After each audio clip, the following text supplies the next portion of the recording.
ఇటీవలే జిల్లా స్థాయిలో ఆర్సీసీ ప్రధాన కార్యదర్శి పదవి వరించడం మనకెంతో సంతోషకరమైన విషయం.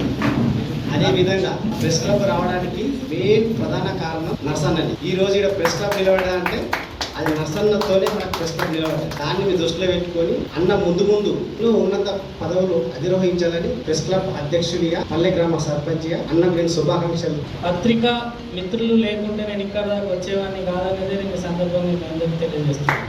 డబ్బుతో రాజకీయం చేసినోని కాదు, అధికార బలంతో రాజకీయం చేసినోని కాదు. మా కుటుంబము నాకంటే ముందు రాజకీయ కుటుంబం కాదు, సామాజికంగా ఎదిగిన కుటుంబం కాదు, ఏ కుటుంబం కాదు. సాధారణంగా నేను చదువుకుంటున్న టైంలో జెండా పట్టుకొని ఉద్యమాలు చేస్తుంటే నన్ను రాష్ట్రం దాకా తీసుకుపోయింది పత్రికలే అని చెప్పి ఈ సందర్భంగా తెలియజేస్తున్నాను. ఎక్కడైనా నేను తెలంగాణ ఉద్యమంలో ఉన్నప్పుడు కానీ, తెలంగాణ ఉద్యమంలో ఉన్నప్పుడు కూడా చాలా నా మీద ప్రత్యేక స్టోరీలు రాసి కూడా నన్ను చాలా మొత్తం సమాజానికి ఎత్తు చూపెట్టింది కూడా పత్రికా మిత్రులు అనేది సందర్భంగా తెలియజేస్తుంది.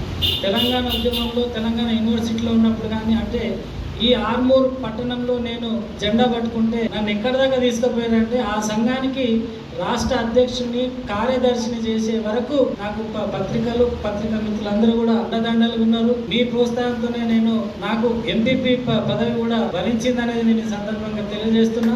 ఎంపీపీగా ఉన్నప్పుడు కూడా నాకు చాలా ప్రోత్సాహకరంగా ఉన్నటువంటి నాకున్నది పత్రికా మిత్రులని కూడా నేను సందర్భంగా తెలియజేసుకుంటూ